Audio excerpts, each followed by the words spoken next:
Hi, I'm Dr. Linda Mintle. Hey, thanks for listening to the Dr. Linda Mintle Show.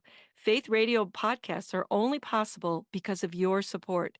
Thanks for giving and for sharing with a friend. Doing life together, reaching out with hope, encouraging one another, each step along the road. You and I can make everything a little better, doing life together. Well, hi, everyone, and welcome to the Dr. Linda Mintle Show. I'm your host, Dr. Linda Mintle, the relationship doctor, and I'm here along with my co-host, the other Dr. Mintle, my husband, Norm. And every weekend we're here, we're doing life together, and as always, we're so glad you've joined us. Always, Always. and always. We need an audience, or why are we talking? I, We can talk to each other at home. We don't need a it's radio kind of like show. what I tell my students in leadership class. I said, there's only one definition of a leader. And they all go, what? Oh, I bet I know. What? You have to have a follower. You have to have at least one follower, That's great. or else you're not leading anybody. That's right. But we do have a good show today, and I suggest you text your friends right now. Tell them. You don't even know what it's about yet, do you? I'll tell you in a second. Share the link to how they can listen to us on the podcast or on the radio. We're talking about something that is really quite frightening, but it affects us all, usually at some time. And we see it as a window into what's going on in our culture. Our show today is, are you ready? Rage on the Road, driving through an angry culture. You know, I wanted to do a show on this, Norm, because I was just heartbroken by something that happened in the small town of Lynchburg, Virginia, where I teach, right? A 19-year-old was a recent graduate from a Christian high school, and he was shot and killed in his car in his own driveway in his family home. He was murdered in cold blood about 3:45 one afternoon. Earlier, he had cut someone off on the road. That person raged, followed him to his house, and shot him in his own driveway as his mother came out. The family believes it was just road rage because he had called ahead and told his mom, someone's following me, what should I do? And she said, come home. It was tragic and horrible. You know, why are so many people so angry on the roads? I mean, we see it all the time. So there was this article that I found in the Washington Post that shed some light on this rage and aggressiveness that we're seeing on the road today. The title of your article was called, listen to this, Guns, Knives, Bats, Hammers, Hatchets, and Spears. Yes, all of those objects have been part of a road rage incident. They've escalated across the country, and the reporter was trying to understand what triggers this type of anger. So she focused on the great state of Texas and interviewed a driving instructor who has dealt with road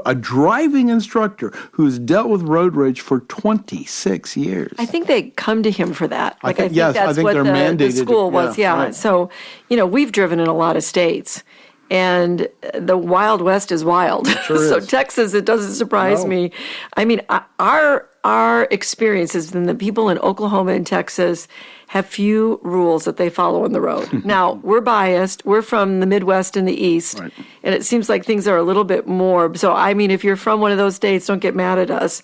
But we are so defensive when we're driving in those states. And I didn't feel that way in Chicago. I didn't feel that way in Tampa. It seems like there was more pattern, more etiquette on the road. But, you know, that was only my experience, and probably things have changed significantly because we haven't lived in those two areas in a long, long time. When we lived in Chicago, you knew that on the expressway, they don't call them freeways, the expressway, the farther left lane you're in, the faster you're going. So all the way to the left is the fastest, and it's crazy fast. And if you're in their way, they're going to honk at you. In Chicago, I don't know if it's legal, but it's certainly culturally a thing that you get honked at. The first time I had to drive into the city to meet you downtown, because you work downtown, off of Wacker Street, Wacker Drive? Wacker Drive, yeah.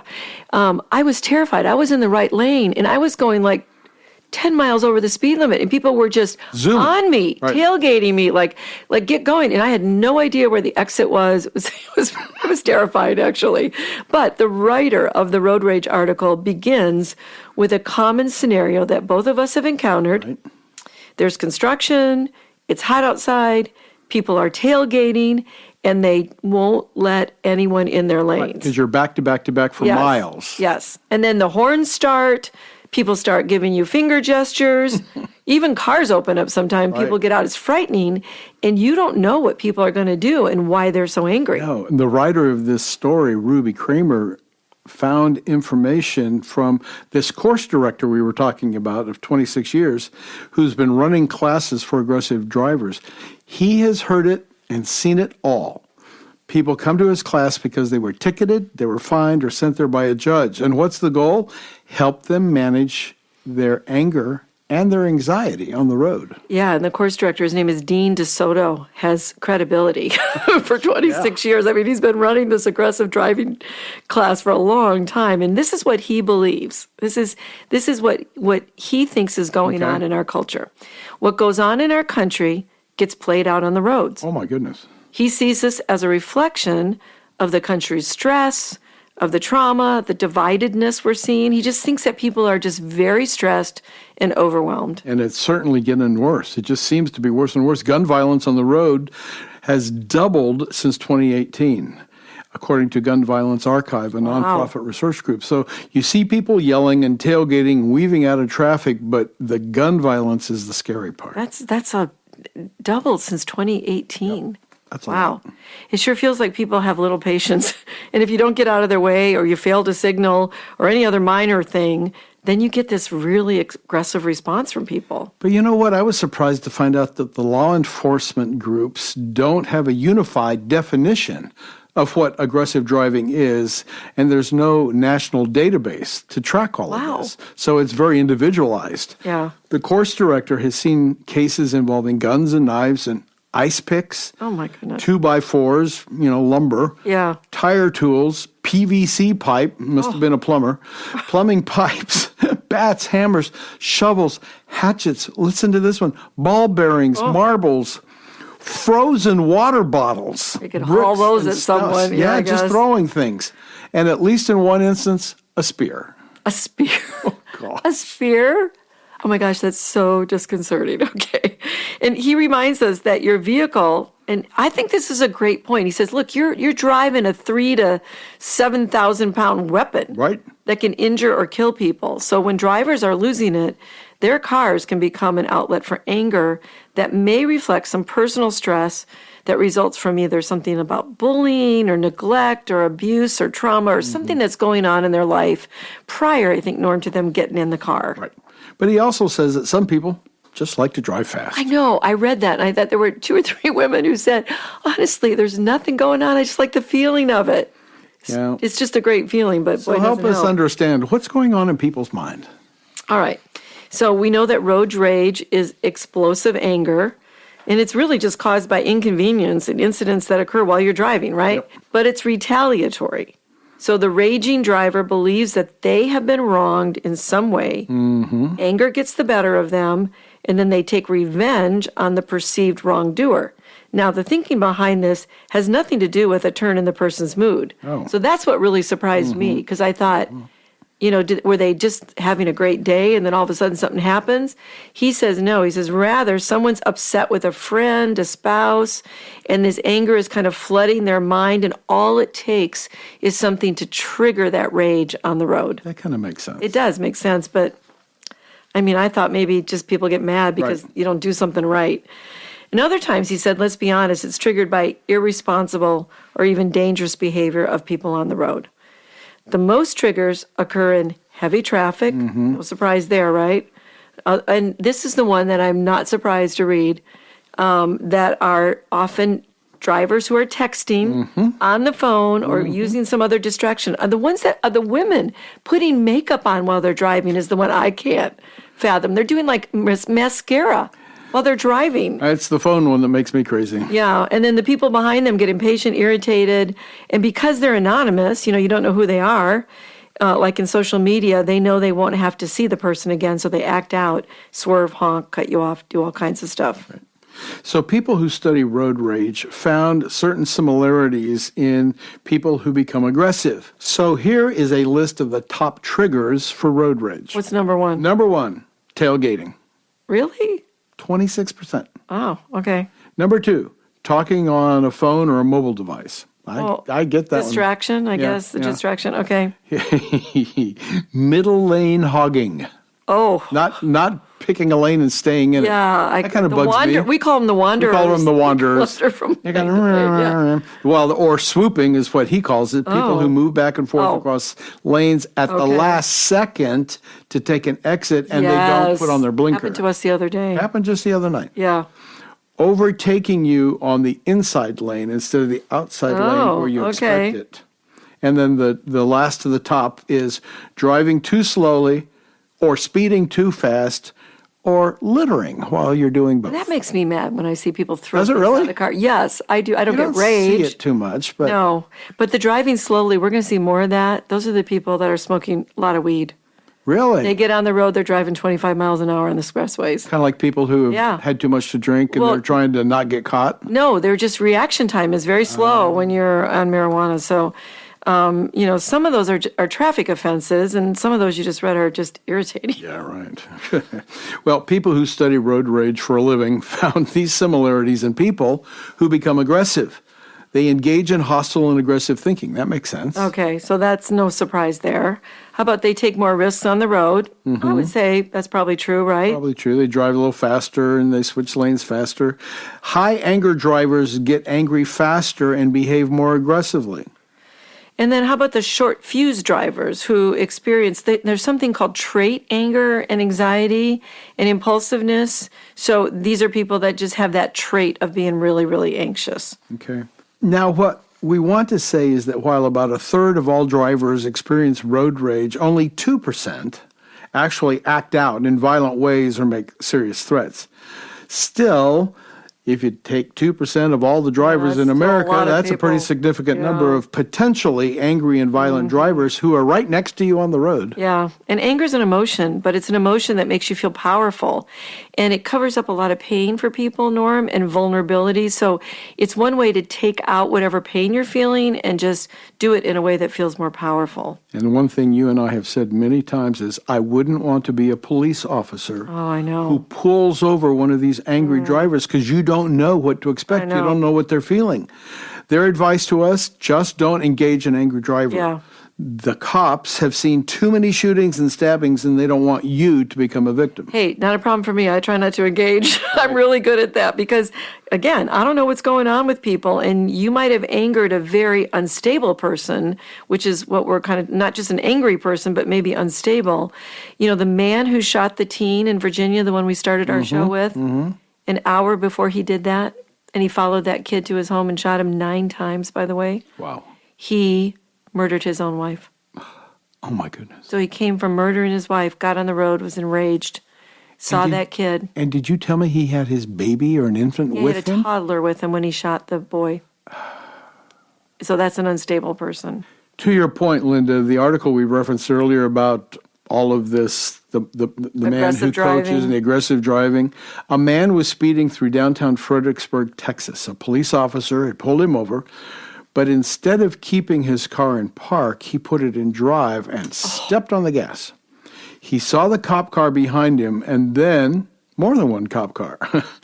It said in the article, I've seen the footage and it's not good. He kept driving until he flipped his Dodge Ram 2500. He was ejected from the driver's seat, put his face through the windshield, hit his head on the concrete, broke 23 bones in his body, including his ribs, his sternum, and his scapula. He was airlifted to a hospital. Listen, when he woke up, he didn't know who he was and he couldn't recognize his own parents. I mean, that's not worth it, right? And the backstory is what leads to this kind of rage. So he was an alcoholic. He had been angry since the age of 19. He was in physical fights. He was accused of domestic violence, tried to be sober, had setbacks, and all led up to that night in Texas. So he was an angry person, drunk or not drunk. He took all that anger out on the road. And that's what we're trying to say is that people are angry. And you don't And know. the road is an outlet. You never know. Yeah. Well, we have a better understanding now of what triggers road rage. After the break, we're going to get into some ways to prevent it or at least deal with it should it happen to you. More right after this.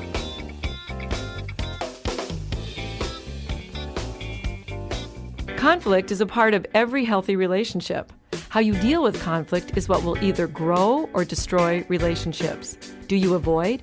Maybe you become highly emotional and then regret what you said or did. Getting control of our emotions is not always easy, but it is possible. Hi, this is Dr. Linda Mintle, and I wrote the book We Need to Talk in order to help all of us deal better with conflict. We Need to Talk, available at bookstores and online where books are sold.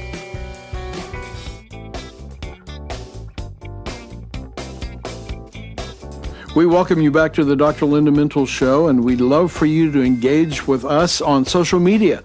Dr. Linda has X and Instagram platforms she's on at Dr. Linda Mintle, and on Facebook, Dr. Linda Mintle, author and speaker. You can listen to this podcast on myfaithradio.com or any of your favorite podcast platforms.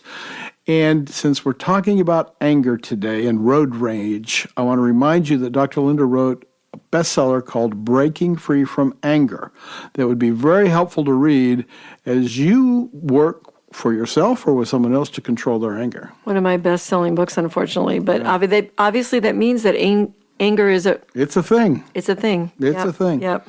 Okay, so back to our topic, Linda, is there any way to prevent road rage? Well, I mean, if you're someone who struggles with this, yes, there are a few things that can help. Okay, so one is just, this seems very practical, but this does help people. Leave on time and don't continue to put yourself in positions to be late. You know, because if you're delayed, you get more impatient. Right. You're going to be late due to construction or traffic if you wait to the last minute to get on the road and get to your destination. And apparently being delayed is a trigger for people who don't plan well and have a habit of being last minute. So that's one of the things. People are not planning their time right. They get in the car, then they just get more and more upset and more angry because well, they're you get more anxious. I'm going to be late. I'm going to be late. It's going to be terrible. Whatever. Yeah, it makes sense.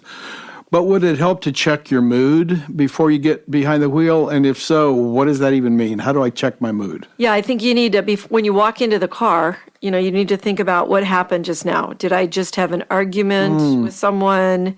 Maybe you've blown off steam during the day and you're really upset about something because you couldn't really get it off your mind.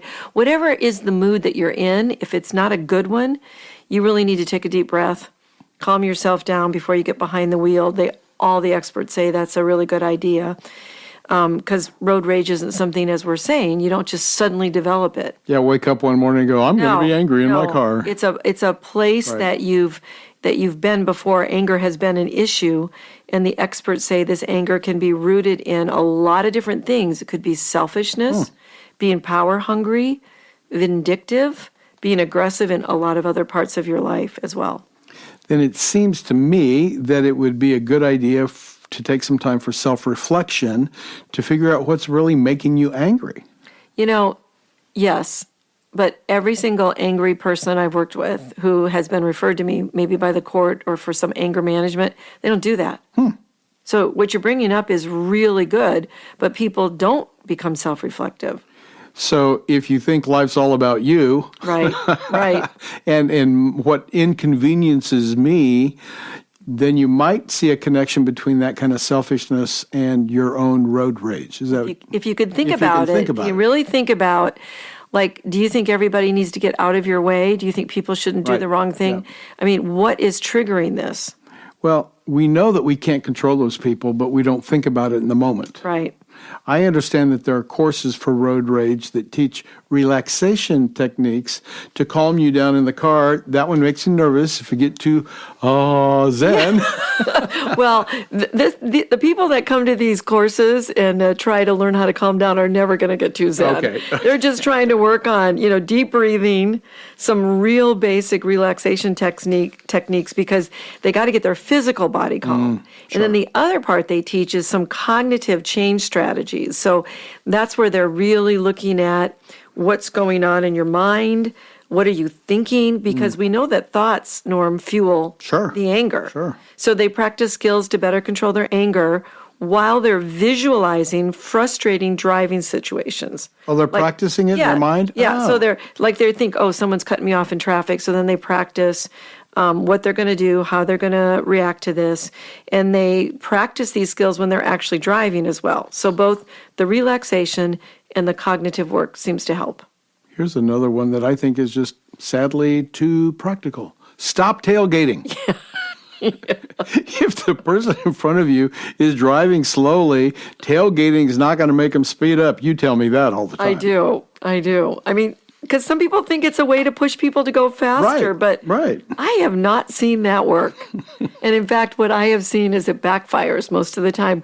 How many times have we seen somebody where you've done that? And they slow down on purpose? They slow down. Yes. And then if you hit them from the back, it's your fault. It's your fault because rear ending is always your fault. So I think all that happens is the road rage gets worse for the person, who's tailgating. I don't think that's a solution to anything. Okay, here's another one I hear from you often. Maybe they're having a bad day, you don't know. Or maybe they've had upsetting news or something is going on in their life. Maybe they're new in town and they don't know where they're going. That one actually is probably true more often than I give them credit for. Yeah, I think they don't know where they're going. Yeah. When you consider these kinds of things, it might help you calm down. But it certainly requires that you be empathetic. That's right. I'm laughing because have any of those worked on you? Let's be honest. Yeah, let's be honest. I do try to say, well, maybe they're old, and then you do. Yeah, maybe they're like your mother. Yeah, or they're new to the town. I'm always trying to give people the benefit of the doubt. I just think that you might want to try that. You might want to try taking an empathetic approach. I try to think of, is someone distracted? Are they driving weird? Maybe this is one of the reasons, and maybe that does help me calm down. Okay, so let me ask you this: different tact on the question. Okay. If you happen to be the reason for a road rage incident with another driver, what do? Do you acknowledge it? Do you wave? Do you drive away? What do you do? Raising your whole hand up, for instance, could diffuse the situation. So you're kind of raising your hand going, I'm sorry. It's clearly not just one finger. But I have done that, and I've done that, and I've got a really aggressive response from that. Yeah. Like I was trying to be like, I'm so sorry. It didn't seem to matter. We have a friend who used to smile and wave like, oh, I thought you were someone else. Yeah.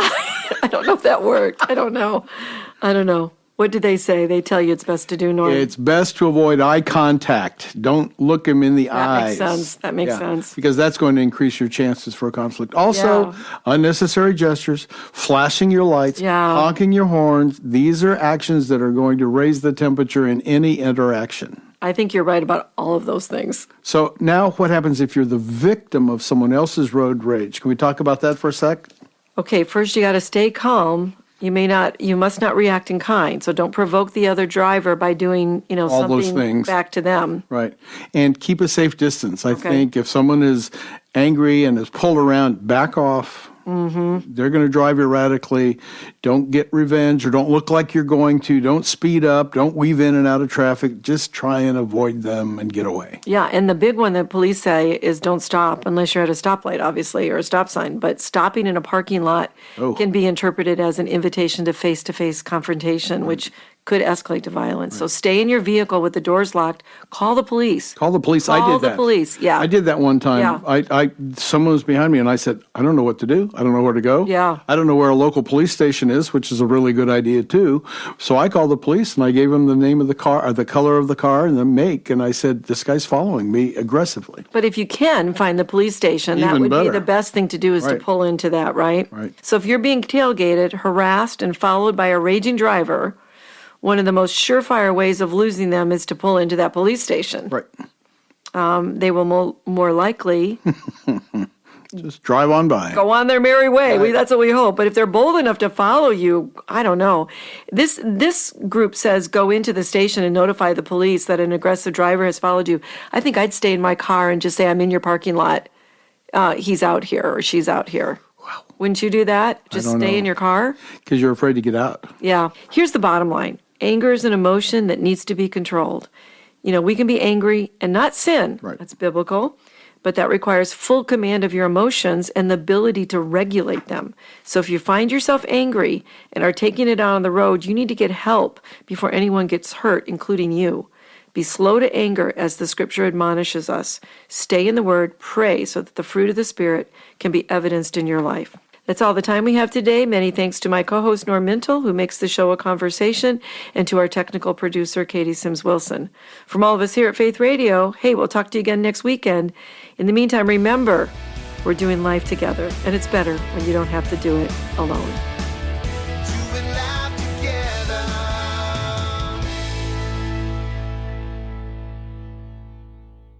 Hey, thanks for listening to this conversation from the Dr. Linda Mintle Show. These conversations are available because of your support. Become a supporter now at myfaithradio.com. Please subscribe to the podcast so you don't miss any episodes, and share it with friends so we can live life to the fullest, walk confidently, and find healing and hope.